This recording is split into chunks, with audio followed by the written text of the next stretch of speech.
Matod pas atong tubag sa Salmo, ang Ginoo nagpahibalo sa iyang kaluwasan. Dunay panahon nga bisag unsaon natog pahibalo di gyud masabtan.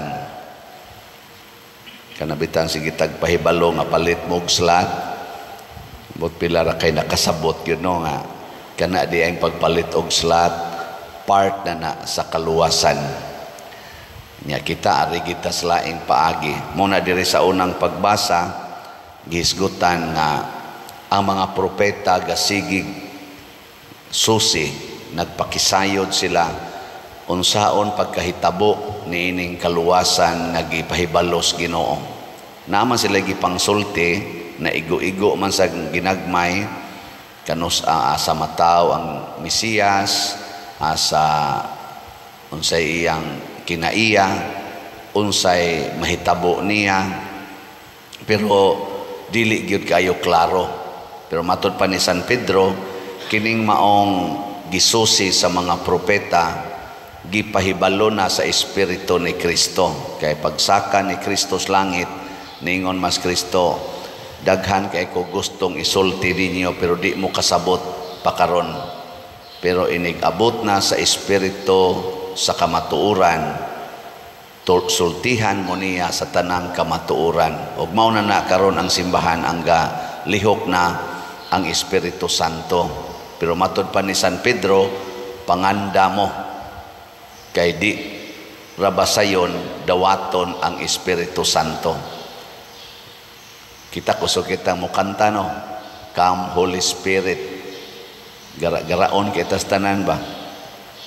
Come Holy Spirit, I need you. Kamu ganahan mong mukonsad ang Espiritu Santo ninyo? Ha? Luya kay mga ganahan. Unsa may unang mahitabo kung mo abot ng Espiritu Santo or tugutan nato siya nga mulihok din hinato. Ang una yung mahitabo himuon tas Espiritu Santo nga musunod ni Kristo. Mo jud nay una, wa may lain siyang tumong musunod ta ni Kristo. Nya ganahan mong musunod ni Kristo. Hilom na. Mao lagi na ingon Diyos Kristo pangandam gimudaan kay basin o niya bag imbis nga ang Espiritu Santo inigkonsad malipay ka basig maguol na hinuon ka.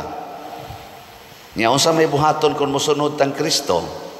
Adi adiri iyang gisulti sa katong kagahapon nga ebanghelyo kay sumpay man ni karon niingon siya pauli sa inyo usa ibaligya ang tanan mong katigayunan ug ang halin ihatag ngadtos kabos niya dayon balik og sunod kanako. Di kinsa ninyo dinhi ang andam mo himo ana be. Tuan na sugod na. Unya do na pagani gisay gisulti. Biyai ang imong inahan, amahan, bana, asawa, anak, panimalay, imong kabtangan, imong mga uma. Biyai gid tanan. Muna sila si San Pedro katong iyang mga apostoles o pipila ka mga disipulo namiya gito sila sa ilang literally namiya gid sila sa ilang panimalay. Si San Pedro naaman ni siya asawa, iya yung gibiyaan. Ilinga imong tupad na andam na kang mubiya sa imong kaubas balay.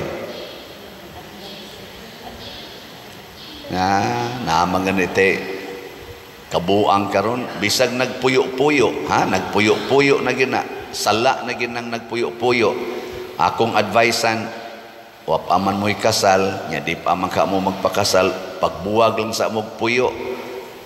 Di mo magbuwag sa inyong relasyon pero magbuwag lang sa mong puyo aron di mo makasa nya pangumpisal. Nga mo ingon man gani na naman good me baby father di na mi kabuwag ano man day nako di usa duha sila kabuk ni dool nako ang babae laki ingon dayon tong laki lisod na kay padiroy na nami anak nako nya day mamatay ka karong gabi kanang inyong anak mamatay sana hasta nang imong gikapuyo. Unsa man sa inyong paminaw? Sila ba nagpuyo silang duha niya, ang laki akong giingnan. Biya lang sa dinis inyong ay lang sa pagtipon og puyo, ayaw pagtipon og higda aning ni ang kuan kanini ang babae imong kapuyo. Kaya di pa man ka mo magpakasal, magtigom pamangka mo. Nya nanaslay anak. Di ko no pwede kay nana ko no sila'y anak. Nako nya dig mamatay ka karong gabi kani imong anak mamatay sa diay ni. Unsay tubag ninyo anak? Mamatay o dili? Dili oy, mo take over si silingan. Doon na sanay manambo ditong lain. Dili oy mamatay. Ngano man? Tungod kay dili kita maoy tag-iyas kinabuhi. Hilas ra kaitas tanan nga moingon ako mo'y muhatag og kinabuhi kaugmaon sa akong pamilya. Hilas kaitas tanan. Pabiyaon ta ni Kristo matud pa niya diri ay tanaw ha. Ningon si San Pedro, unya kami Lord, nasayod ka nga gibiyaan namo ang tanan og misunod mi nimo. Unsa may giingon Hesus, tinuod ka na og sultihan ko kamo. Kinsa tong mubiya og panimalay, igsuon, inahan, amahan, anak og uma tungod kanako makadawat og gatusan pa niining tanan. Kinsa may nakapadaghan nga nibiya naman ta ka nganong nidaghan man noon gikan sa Ginoo. Ug mao ni ang misteryo sa kaluwasan nga dili ta maningkamot pagluwas sa atong kaugalingon ining kinabuhia aron maluwas ta. Musbon ako ha, dili ta maningkamot pagluwas sa atong kaugalingon niining kinabuhia aron ta maluwas. Kinsa tong maningkamot matud pang Kristo sa pagluwas sa iyang kaugalingong kinabuhi kawad-an niini. Maubitan na kining akong sigig pasabot ninyo nga pamalit mog slot basta naa mo dihay 500, palit mog SBF dag og naa mo'y 1,000, palit mo og MMHD para sa kapilinya. Ang pag-give up nimo anang 500 or kanang 1,000 mauna na ang ginagbayng pagbiya nimo sa imong pamilya, sa imong anak, sa imong balay. Kaya mayroon ka, stilan ako ra maning gitigom-tigom da kay ipalit unta ni nako og bag-ong TV para sa akong mga anak or cellphone or ipalit ko nig bugas para sa akong pamilya. Ang Kristo biyahe na, ihatag na, narisimbahan. Ikaw niya, Lord, unsa na malay ako na nang gisaad, makadawat kag gatusan, kapilo, ug unsay imong gihatag, or unsay imong gibiyaan. Ug mutuo lang kita ni, maghinatagay tagmayo, way paghuna-huna, ug unsay sunod.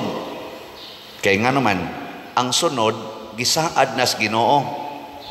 The future is assured by God. Muna mo ingon bitaw ta, seek first the kingdom of God and everything you need will be given to you. Ang future ba? Dili man kita'y gasit sa atong future. Mga kuan lang kita, mga arrogante na kita karon ba? Tungod ani kunuhay educated na ta, kamao na tang mo plano kunuhay sa future, 10 years from now, na natay gitawag og career path. Career path. Sa may imong mga plano sa imong kinabuhi 5 years from now, 10 years from now, 20 years from now, how do you look at yourself? Dahil na ato, no? Gusto ko na ako'y pamilya. Yan, nakabit ra di ay. Gusto ko nga stable na ko. Na stable lagi sa iyang panimalay o sa iyang kwarta, pero wa na magtingganay sa iyang mga silingan kay porting away. Nya stable pa na. Ang nindot gidi ay nga career path is makabiya unta ko sa tanan, makat-on unta ko sa pagsunod ni Kristo, dili sa pagsunod sa akong gusto. kay mauna siya ang kaluwasan.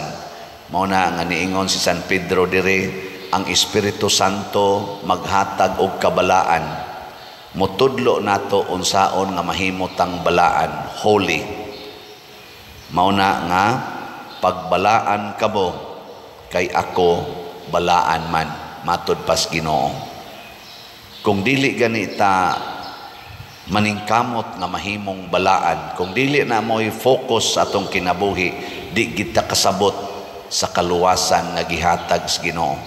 Paragod anang moingon ang Ginoo, kung tamparoson imong pikas aping, ipatamparos lang sang pikas. Maayo na, dili. Hoy, ay mo pamakak, nakasabot mo na, maayo na, dili.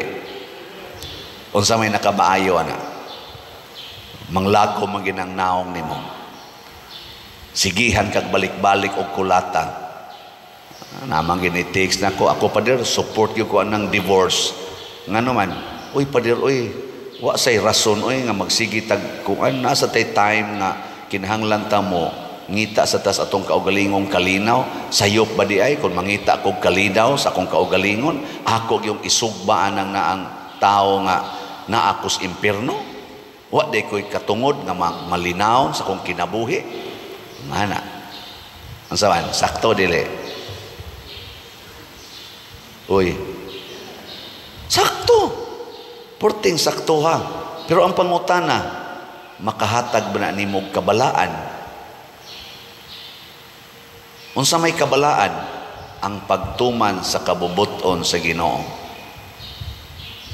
O kanusa man na nato matuman kung andam tang magpakamatay para sa atong isig katao. Munang ingos Kristo, there is no greater love than to lay down your life for your beloved or for your friend. And in that matter, ningon siya, love your enemies. Nga naman, unsa man day makapabalaan kanang pagkaway sala. Kanusa man taway sala kung dili na ta magmahal aning atong kaugalingong kinabuhi. Kay magmahal kita sa atong kaugalingong kinabuhi, tintalon kita siyawa, iya ginang atakihon ang imong security, ang imong dignity, ang imong kaning gitawag nato mga kanang imong face ba, imong name, atakihon. Nyag nagmahal ka na, sukol gyud ka. Igsukol na nimo, kasa dayon. Ikasa, adi na balaan. Kaning atong mga gana, gusto ginatong isatisfy ang atong gana. Mo na, premarital sex, extramarital sex, hitabo yun. Bisan kaming mga pare, magpadami sa among gana. Gana ra ba sa kaitaning mga butang sa kalibutan o mga tao sa kalibutan? Guba yun ang kabalaan. Di ba? Kadaghang nangaguba karon, mga bana, nangaguba na ang ilang kinabuhi niya, gisakya na lang sa nilasad, nagkunayib na lang sad silang pulos mga himabay, pulos mga hinglaki, gahimo na silang ilang grupo, naghimo pag yung mga balaod aron masuportahan, mauna na kanang divorce, kanang naang mga sana dihang mga balaod nga makapawagtang sa kanibang gitawag nato bag skandal sa sala, same-sex union, abortion, gipanghimo na ng legal karon sa pipila ka mga o daghang mga nasod. Di ba? Kaya nga naman, to support, to justify aron ang akong gibuhat mahimong sakto. Pero mao lagi, kinsa may mahukom nato kanang atong balaod, kanang balaod nga gihimo diha sa mga legislators nga sila ra say kaugalingong sila ra say magsupak-supak, sila ra say maglalis-lalis. Oy, ay naglauming mga balaura kay ang suportahan ana mga balaura kasagaran ang ila ra sang kaugalingong mga interest, the human interests. Maobitan na ka ng ato ron daghang mga human rights, perting daghan ng human rights, nagsagol, nagkonflict rin ng atong human rights, pero wa gi naghisgot kaayo og divine right, the right of God over us, over His creation. Wa nay right ang Creator over His creation. Kita na mo dunay right hasta pang Ginoo ato pang i-impose ang atong right. Muna ang kabalaan di ay musunod ta sa Espiritu Santo, mubiya ta sa tanan nga kalibutanon, niya ayaw kabalakas imong pagbiya, kay nahibaw na daan ang Ginoo nga imo nang gikinahanglan. Niya tungod kay imo manggibiyaan, ihatag sa niya nimo in abundance, kay daghan kay siyang ikahatag nimo ana. Kanang imong bana o sarap na kabuok, biyain na, mudaghan lagi na. Mudaghan. Nya unsa man ang pagdaghan, dili kay daghang laki makaagis imong kinabuhi, kung dili mudaghan ang imong murag bana ba nga imong higugmaon. Ang tanang laki pwede na nimong higugmaon og sabton ang ilang kinabuhi o ilang kinaiya. Apil na ng imong bana. Example, kung imong kasabaan awayon ang imong bana kay nangabit, igkaugma wa na kay bana. Nakuha mo? Mubiya man na atom na mo tipon sa kabit, di wa na kay bana. Og imo lang nang pasayloon, imo nang higugmaon, pasayloon imo kapito, magsigi ginag-uli sa inyo, isip bana. Pero moadto lang na siyang kabit. Ana, 3 ka adlaw dito, nya 4 ka adlaw nimo, di na adyo kay bana. O, di ba? Kakuha mo? Muna akong simple nga interpretasyon. Di kakawad-an ba? Nya mudaghan siya sa ato pa, moabot pa mo 50 years, moabot pa mo 60 years sa inyong marriage, pero wa magpasabot nga wa mo'y mga kasakit. Pero moabot gyud mo 50 years. Di mura gi-multiply, di ba? Di mo to. Imong asawa, imong kasab-an, imong awayon, imong hinginlan tungod kay nakapanglaki, awa na kay asawa. Ingka mong itam sa kuglain pa dir, kabit na lang. Ana, di na ginaasawa, pero imo nang panggaon, manganak pa na. Okay, mamabdusan magina atong kabit. Di mudaghan pa imong anak, imong asawa magsigi ginag-uli sa inyo. Sa sige niyang uli, unsa may mahitabo? Sa mga hitabo, ma-convert. Siguro mga 10 years, 15 years, maulian gina siya. Nya mahimo na gina nimong faithful wife nga din agin mo biya nimo. Tungod kay ikaw nga husband, nagpabilin nga buutan. Maunay gugmas Ginoo natong tanan. Bisan sa atong kabuang, kapila na ta nagpakasala, kapila ta ni saad, ikasakit na to, saad din tas Ginoo mag-usab na gyud ko, nya ini kaayo na, balik na sa atong karaang bisyo, ikasakit na sa Ginoo mag-usab na gyud ko. Ang Ginoo sige lang yun, hangtod gyud nga mahimo gitang balaan sa maniya. Ang pailob sa Ginoo ug ang iyang pasaylo way sukod. Nya kung kita mosunod sa niya sa pagka-way sukod, pinaagis pag huna-huna nga dili kita maoy importante kundili ang sugo sa Ginoo, munindot sad ang atong kinabuhi. Manindog ta.